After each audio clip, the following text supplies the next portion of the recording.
We're starting to hear a lot of information about what's going on with Spider-Man Remastered, about how long the game has been in development, and we're starting to see screenshots of the improvements that they're making inside of the game. On top of that, it looks like they mocapped a completely different character's face to play Peter Parker in a remastered version of the game. So in this video, we're going to talk about those few things and a couple of other things that's going on with the PlayStation 5 and how a very beloved game that's going to be releasing with the PS5 is going to be confirmed to have 4K 60 frames per second with ray tracing. Let's talk about it.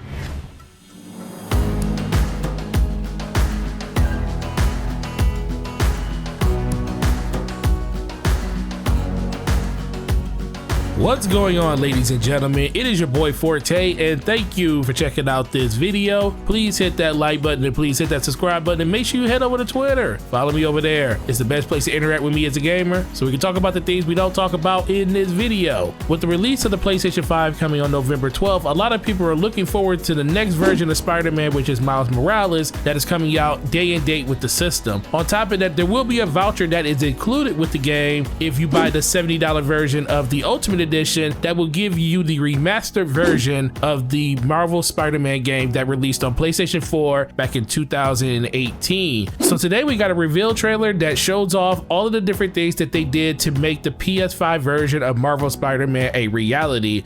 So James Stevenson did a blog on the PlayStation Blogs website. I'm gonna link it down in the description for you to follow along, but this is what he had to say. We were so excited to announce the voucher code for Marvel Spider-Man Remastered will be included with the Marvel Spider-Man Miles Morales Ultimate Edition on PlayStation 5 console. This is a full next-gen remastering of the Marvel Spider-Man. The team has been carefully crafting the definitive version of the game with new assets, technology, and updates. We're taking advantage of next-generation technology that the PlayStation 5 console introduces, as well as bringing some additional features to the game, including 3 new suits. The blog continues and says, let's talk about graphical updates. The team has done the painstaking work of updating the city environments to take advantage of the new consoles. Beyond improved models and materials, one of the biggest things that we brought to the game is ray tracing reflections and ambient shadows. We now have true reflections on the windows and buildings, and it looks stunning with our new sky and weather. But it's not just the environments. Our characters have also gotten a huge upgrade, from higher fidelity skins, eyes, teeth, shaders to an individual render strands of hair and new tech, and details bring our characters and their performance to new life. Now this all sounds amazing. It sounds like they actually took the time to rebuild this game from the ground up to make it work on the next generation system. Even knowing it does seem like the game could have just been ported over, it looks like they did put some extra work into making sure that the game was fully taking advantage of what these next gen systems are able to produce. But I still feel like the game still could have been just ported over for people that own it already, because I just don't think it's fair to make people pay for something that they already own on a previous platform, especially if you already own the game with all of the DLC digitally on your system. But honestly, it's going to become a moot point because a lot of people are still going to purchase this game and not really bat an eye at the purchase when it comes out with the system. But the conversation doesn't start there in the blog. He actually talks about how they had an even bigger change that they were bringing to the game, and in order to bring the best performance to players with our next generation Marvel Spider-Man game, we have recast the face of Peter Parker. We love working with John Boyega on the original game. However, to get a better match to Peter Parker Spider-Man actor, we have cast Ben Jordan to be the face model for Peter Parker on the PS5 console. He looks incredible in game, and Yuri's movie performance takes on a new life. Additionally, thanks to the power of the PS5 console, we are now able to offer high frame rate through performance mode, which targets 60 frames per second. This will allow you to experience the beginning of the Marvel Spider-Man story like never before, and amazing to play. Now this feature is what I'm looking for the most, not in just this game, but in just games in general. 60 frames per second needs to be the standard going forward.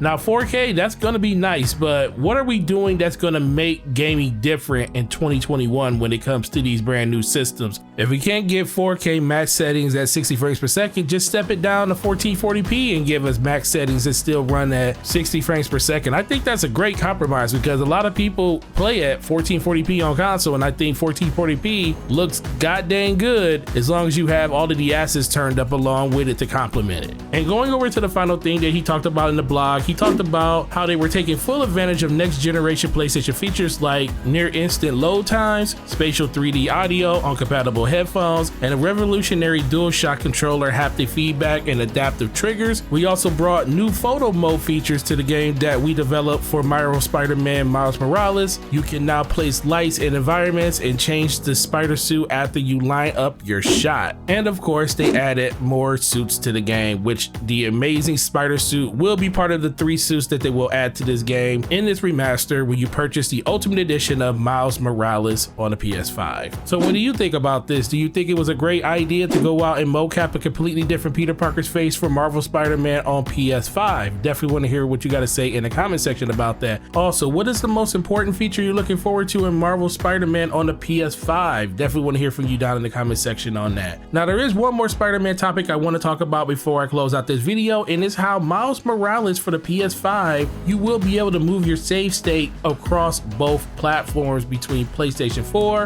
and PlayStation 5. Now, the only question I have about this is why can we do it on Miles Morales, but we can't do it on Marvel Spider-Man from the PS4 to the PS5? It has been basically stated that you will not be able to transfer your saves over from the PS4 version of Marvel Spider-Man to the PS5 version. You also will not be able to take your actual game that you have downloaded or the disc and just install it on the PS5 or use your disc on the PS5. That just won't work. So I know a lot of people out there are just wondering why this is a thing, especially when it comes to just the upgrade path that a lot of other developers and platforms like Xbox have been doing throughout this entire year with their messaging, and Steam has been doing this on PC for quite some time now. Even if the game is old as dirt, they upgrade you to whatever the new legendary or special edition that's going to be available on that platform for free. They don't charge you for it. So Sony is basically locking the Marvel Spider-Man Remaster behind $70 when it comes to buying Miles Morales on the PS5. That's the only way you can get it. You can't buy it separately, which is, like I said earlier, it's going to be a mute point because people are going to buy it because they want to spend the money and buy what they want to buy, and I'm 100% in for that. Now, like I said earlier, they are adding a lot of stuff to the game. They're adding actually more achievements to the game, so you'll be able to get the achievements all over again since it's a completely different game from what they're saying. But the fact still remains that